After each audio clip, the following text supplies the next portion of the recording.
मिली Ghosh presents doctors के साथ सवाल जवाब। आज हमारे साथ हैं डॉक्टर अभिषेक सिंगला, जो होम डॉग और व्हाइट कोट क्लिनिक के ओनर हैं। आज हम बात करेंगे डिहाइड्रेशन पे। डॉक्टर साहब, जैसे समर्स आ रहा है, गर्मी बढ़ रही है, डिहाइड्रेशन की प्रॉब्लम्स होती है लोगों को, तो डिहाइड्रेशन से हम लोग कैसे बचें? थैंक यू मिली। पहले हम बात करेंगे डिहाइड्रेशन होता क्या है। डिहाइड्रेशन जब होता है तब हमारे बॉडी में जो वाटर के कंटेंट होता है, वाटर की जो मात्रा, पानी की जो मात्रा होती है वो कम हो जाती है, जिसके दो मुख्य कारण होते हैं। या तो हमारा जो इनटेक होता है पानी का वो कम होता है, या हमारे शरीर से जो पानी का लॉस होता है वो ज्यादा हो जाता है इनटेक के कंपैरेटिवली, तो उसके कारण वो डिहाइड्रेशन होता है। अब इसके सिम्टम्स क्या होते हैं? जब माइल्ड डिहाइड्रेशन होता है तो इसके सिम्टम्स जो होते हैं वो मुंह सूखना होता है, जीभ सूखना, थकावट रहनी, प्यास ज्यादा लगनी या मसल वीकनेस, हल्के से चक्कर आना होता है। और जब सीवियर डिहाइड्रेशन होता है तो उसके जो साइन एंड सिम्टम्स होते हैं वो सनकन आइज होते हैं, बीपी कम होना होता है, या हमारे जो दिल की धड़कन है या जो हमारा हार्ट रेट होता है वो बढ़ जाता है, जिसको हम टैकीकार्डिया बोलते हैं। मेनली जो डिहाइड्रेशन पाया जाता है वो तो या तो एल्डरली पेशेंट्स में पाया जाता है जो अबव 55 से 60 ईयर्स से अबव होते हैं, या बच्चों में पाया जाता है जो 12 से 14 साल से कम होते हैं। अब हम डिहाइड्रेशन कैसे प्रिवेंट कर सकते हैं? ज्यादा से ज्यादा मात्रा में पानी पीना, जहां स्वेटिंग ज्यादा हो रही है या गर्मी में जो काम कर रहे हैं उनको पानी के साथ साथ अपना ORS या जिसमें सोडियम और पोटेशियम हो या क्लोराइड्स हो वो मात्रा में लिक्विड ज्यादा लेना। वो फल फ्रूट्स खाने जिसमें पानी की मात्रा ज्यादा हो, जिससे कि हम ये प्रिवेंट कर सकते हैं डिहाइड्रेशन। अब कुछ कंडीशंस ऐसी होती हैं जिसमें डिहाइड्रेशन के चांसेस ज्यादा होते हैं, जिसमें कि वो पर्सन को ज्यादा पानी पीना है, ज्यादा फल फ्रूट्स खाने हैं जिसमें पानी का कंटेंट ज्यादा हो, जैसे कि वॉमिटिंग एंड डायरिया। जिन पेशेंट्स में वॉमिटिंग एंड डायरिया परसिस्ट करता है, ज्यादा होता है, उसमें उनको पानी की मात्रा ज्यादा लेनी होती है। नॉर्मली हमने ये देखा है कि एल्डरली पेशेंट्स या बच्चों में ये कंडीशन में डिहाइड्रेशन के चांसेस ज्यादा होते हैं क्योंकि उनमें बॉडी रिजर्व कम होता है। जो लोग एक्सरसाइज करते हैं, रनिंग करते हैं, दौड़ते ज्यादा है, जिम ज्यादा करते हैं, जिनमें पसीना ज्यादा निकलता है, उनमें भी वाटर कंटेंट उनको ज्यादा चाहिए होता है टू प्रिवेंट डिहाइड्रेशन। अब हॉट एंड कोल्ड वेदर में भी आपको डिहाइड्रेशन के चांसेस होते हैं। गर्म वेदर में क्या होता है कि हमें बॉडी टेम्परेचर अपना लो करना रहने के लिए हमें पानी का कंटेंट ज्यादा होना चाहिए, या फिर जो हमारे पसीने से जो पानी का कंटेंट निकलता है बॉडी से उसको रिप्लेस करने के लिए हमारा पानी का इंटेक ज्यादा रहना चाहिए।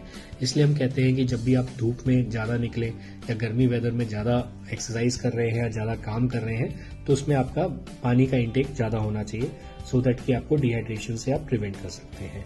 तो ये मिली ये डिहाइड्रेशन के बारे में जानकारी थी, क्योंकि अब समर्स आ गए हैं, हॉट वेदर शुरू हो रहा है, गर्मी और बढ़ रही है, तो इसलिए मैं सबसे यही बोलूंगा कि आप अपनी वाटर बॉटल्स अपने साथ रखें।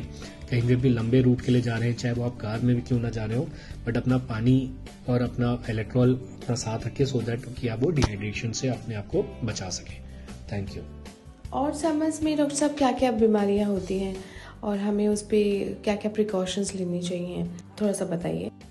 जैसे हम सबको पता है कि समर्स आ गए हैं, जो टेम्परेचर है वो काफी राइज कर रहा है, तो कुछ बीमारियां ऐसी होती हैं जो समर्स में काफी सिग्निफिकेंट होती हैं, काफी लोगों को इश्यूज आते हैं समर्स में। तो हम इसमें जानेंगे कि कौन कौन सी बीमारियां हैं जो नॉर्मली समर्स में आती हैं और हम उससे कैसे बचाव कर सकते हैं। पहला सबसे कॉमन जो प्रॉब्लम आती है वो डिहाइड्रेशन की वजह से आती है। हॉट एंड ह्यूमिड क्लाइमेट में जैसे होता है कि स्वेटिंग ज्यादा आती है, सन एक्सपोजर ज्यादा होता है, तो बॉडी से जो फ्लूइड लेवल्स हैं वो काफी निकलते हैं, जिसके कारण डिहाइड्रेशन के चांसेस बढ़ जाते हैं। तो इसको प्रिवेंट करने के लिए यही है कि टाइम से टाइम आप अपना पानी पीते रहें, ऐसे फल फ्रूट्स खाएं जिसमें वाटर कंटेंट ज्यादा हो, इलेक्ट्रॉल ज्यादा लें जिससे कि सोडियम पोटेशियम आपका जो बॉडी का है वो एक्यूरेट रहे, एंड ज्यादा ट्राई करें कि आप ज्यादा एक्सपोज ना हो सन पे, ज्यादा देर बाहर ना रहे, इससे हम वो डिहाइड्रेशन प्रिवेंट कर सकते हैं। Second most common is sunstroke. Sunstroke normally होता है जब आपका टेम्परेचर जो होता है, वेदर जो क्लाइमेट होता है वो अबव 40 डिग्री सेल्सियस हो, जिससे कि, और वो भी मेनली हीट स्ट्रोक तब होता है जब आप ज्यादा टाइम तक अपना एक्सपोजर ऑफ सनलाइट या हीट से हुए हो, जिसके कारण डिहाइड्रेशन हो, आपने वाटर कंटेंट आपका अच्छा ना हो, और उससे बॉडी का जो रेगुलेशन ऑफ टेम्परेचर का जो रेगुलेशन होता है वो ना हो पाया हो, जिसके कारण आपकी बॉडी ज़्यादा हीट अप हो गई हो और वो कूल नहीं हो पाई हो, जिसके कारण वो सनस्ट्रोक के चांसेस होते हैं। अब इसके जो सिम्टम्स होते हैं वो होता है कि आपको काफ़ी पियर्सिंग हेडेक होता है, काफ़ी डिजीनेस, चक्कर आना होता है, आपको ऐसा लग रहा है जैसे कि आप खड़े नहीं हो पा रहे हैं, चक्कर आ रहे हैं, मसल्स क्रैम्प्स होते हैं, मसल्स पेन होते हैं, सीजर्स कन्वर्जन्स आ सकते हैं, या हार्ट रेट आपकी बढ़ सकती है। तो ये होते हैं साइन एंड सिम्टम्स जिससे हमें पता चलता है कि आपको सनस्ट्रोक हो सकता है। अब इसकी जो ट्रीटमेंट है वो यही है कि आप एक्सपोजर ना लें, ज़्यादा देर बाहर ना निकलें।